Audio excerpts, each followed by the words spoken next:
Everyone, welcome to my channel Prashanti's lifestyle blogs. ఈరోజు వీడియోలో ఏంటంటే మా అమ్మమ్మ చేసే టమాటా కొత్తిమీర పచ్చడి.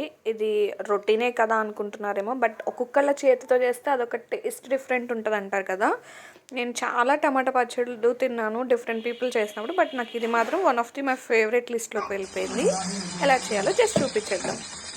అండ్ ఈ వీడియోలో మా అమ్మమ్మ కొన్ని స్టోరీస్ అంటే పాస్ట్లో జరిగిన కొన్ని విషయాలు చెప్తుంది అండ్ ఒక టిప్ కూడా చెప్తుంది, విచ్ ఈస్ వెరీ యూజ్ఫుల్ అందరికీ. సో తప్పకుండా చూడండి. ఫస్ట్ ఏం చేసిందంటే ఆయిల్ వేసుకొని పచ్చిమిర్చి వేయించుకుంది. పచ్చిమిర్చి బాగా ఫ్రై అయ్యాక కొత్తిమీర వేసుకొని దాన్ని కూడా బాగా ఫ్రై చేసుకుంది.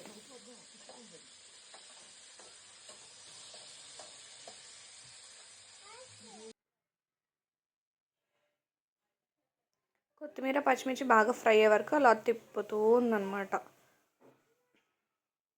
ఇట్లా ఫ్రై అయ్యాక వాటిని పక్కకు తీసేసుకుని పెట్టుకొని తర్వాత మనము టమాటోస్ని బాగా మగ్గే వరకు వేయించుకోవాలి. ఈ టమాటాలు పచ్చిమిర్చి ఇవి వేగేలోపు మీరు కనుక నా యూట్యూబ్ ఛానల్ కనుక సబ్స్క్రైబ్ చేసుకోకపోయి ఉంటే డెఫినెట్లీ సబ్స్క్రైబ్ చేసుకోండి అండ్ నా ప్రీవియస్ వీడియోస్ అన్నీ ఫాలో అవ్వండి. ఇక్కడ ఆయిల్ సరిపోలేదని కొంచెం మా అమ్మమ్మ ఆయిల్ వేశారు.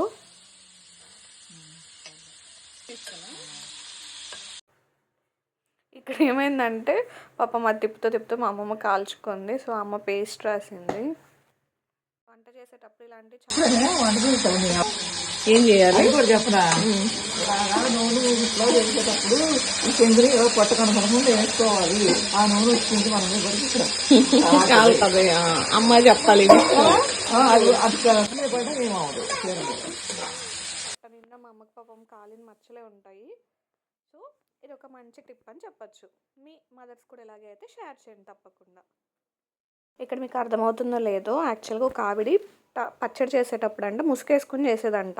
మా అమ్మమ్మని పిలిచి అమ్మ చూడు అని పిలిచి చూపించేదంట. అదేంటంటే పచ్చిమిర్చి కళ్ళలో పడితే మంట వస్తుందని చెప్పి ఆవిడ అలా ముసుకేసుకొని చేసేదంట. ఇది వచ్చి మామూలుగా పప్పు ఎరుకులెత్తు పాటు ఏంటారా, అప్పుడేమో మా అమ్మ వచ్చింది. వాళ్ళ మా అమ్మ ఏంటి ఎరుకులెత్తిపోయినామంటే పప్పు గుర్తు లేకపోతే మరి అంటే నుంచి 2-3 సార్లు ఇచ్చేసి అట్నే అంటారు. రూపాయి ఎత్తి కూడా నేను చెప్తానండి. అప్పుడు రూపాయి బ్రహ్మంగారు వేసుకొస్తాను నేను. రూపాయి పెట్టుకెళ్ళి పప్పు గుర్తు ఇచ్చింది. అదే ఉంది ఇప్పుడు నా దగ్గర.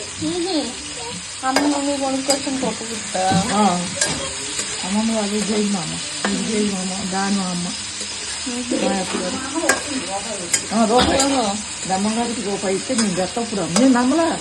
ఇది రూపాయికి ఎవరు ఇస్తారేమో పప్పు ఇస్తాను అనుకున్నాను. నేను చెప్తాక రూపాయి అమ్మ మరి ఏమైనా వేసేది ఇచ్చిందో మరి రూపాయి ఇచ్చిందో నాకు తెలవదు. అవును, బ్రహ్మంలో ఎట్లా తెలుసు. అక్కడ నా చిన్నప్పుడు ఎంత అంటే 10,000 ఉంటుంది నాకు. 10 రూపాయలు ఉంటుంది. చాలా చిన్నది 10. ఇప్పుడు కొన్నారు బాగుంటుంది. అప్పుడు పప్పు అడిగారు కానీ మీకు వాయిస్ క్లారిటీ ఉందో లేదో నాకు తెలియదు. జస్ట్ ఏంటంటే అమ్మమ్మ వాళ్ళు చిన్నప్పుడు రోల్ ఉంటుంది కదా, అది 10 రూపీస్ అంట. మా అమ్మమ్మ చిన్నప్పుడు, అది ఇప్పటికీ ఉంది, అదే చెప్తుంది. అండ్ ఇంకోటి ఏంటంటే ఎవరినో పప్పు గుర్తు అడిగితే ఎలుక ఎత్తుకుపోయిందని చెప్పారంట. ఇంకా మా అమ్మమ్మ వాళ్ళ అత్తగారు నాకు 1 రూపాయి నేను తీసుకొస్తానని చెప్పి అప్పట్లో చేపించుకొచ్చారంట. అది స్టిల్ మా అమ్మమ్మ ఇప్పటికీ యూస్ చేస్తుంది. నేను ఇన్ కేస్ మా అమ్మమ్మ వాళ్ళ ఇంటికి వెళ్తే అది మీకు చూపిస్తాను. సో ఇక్కడ ఏంటంటే మిక్సీలో వేద్దాం అమ్మమ్మ అంటే లేదు, రోట్లో చేస్తేనే బాగుంటుందని చెప్పి ఇట్లా రోట్లో పచ్చడి చేస్తుంది. అండ్ మనం ఎప్పుడన్నా మిక్సీలో వేసినప్పుడు ఫుల్ పేస్ట్ అయిపోతుంది కదా, అలా కాకుండా నాకు కచ్చా పచ్చగానే చేస్తే మీరు తినండి లేకపోతే లేదని చెప్పి కచ్చా పచ్చగానే చేస్తుంది. ఇక్కడ సేమ్ ప్రాసెస్. ఫస్ట్ పచ్చిమిర్చి బాగా దంచింది, తర్వాత టమాటోస్, జీలకర్ర అది అందులో వేస్తే నలగదని చెప్పి ఫస్ట్ బయట కొంచెం నలగ కొట్టి తర్వాత అందులో వేసింది. అండ్ వెల్లుల్లిపాయి, సాల్ట్ వేశారు. సో అంతా పేస్ట్ చేశాక ఇలా తీసేసుకొని తాలింపు పెట్టుకోవాలన్నమాట. లాస్ట్లో తాలింపుకి జస్ట్ ఆయిల్ వేసి ఆవాలు, జీలకర్ర, పప్పులు అండ్ ఎండుమిర్చి, కరివేపాకు వేసి తాలింపు పెట్టుకుంటే చాలా టేస్టీ యమ్మీ టమాటా పచ్చడి రెడీ అయిపోతుంది. సో నాకైతే చాలా బాగా నచ్చింది. సో మీరు కూడా ట్రై చేసి ఎలా ఉందో చెప్పండి. ఎంత మోడర్న్ లైఫ్ అయిపోయినా మనకి రోట్లో చేసిన టమాటా పచ్చడే బాగుంటుంది. సో సో మీ ఇంట్లో కూడా రోలు ఉందా? ఉంటే మీరు ఎప్పుడు కొన్నారో, అది ఎన్ని ఇయర్స్ బ్యాక్ది అనేది కూడా నాకు కమెంట్స్లో చెప్పండి. నాకు ఈ వీడియో ఎడిటింగ్ చేస్తుంటేనే నోట్లో నుండి వాటర్ వచ్చేసినాయి. సో ఇక్కడ ఏంటంటే నేను వేడివేడి అన్నంలో నెయ్యి వేసుకొని టమాటా పచ్చడి అండ్ ఆనియన్స్ లేకపోతే అస్సలు అది తినబుద్దే కాదు కదా. సో నేనైతే మస్ట్గా ఆనియన్స్ వేసుకుంటా. మీలో ఎంతమందికి ఆనియన్స్ తినే అలవాటు ఉంది టమాటా పచ్చడిలో ఉంటే కనుక నాకు కమెంట్ చేయండి. సో నాలాగా చాలామంది ఉన్నారా నేను ఫీల్ అవుతాను.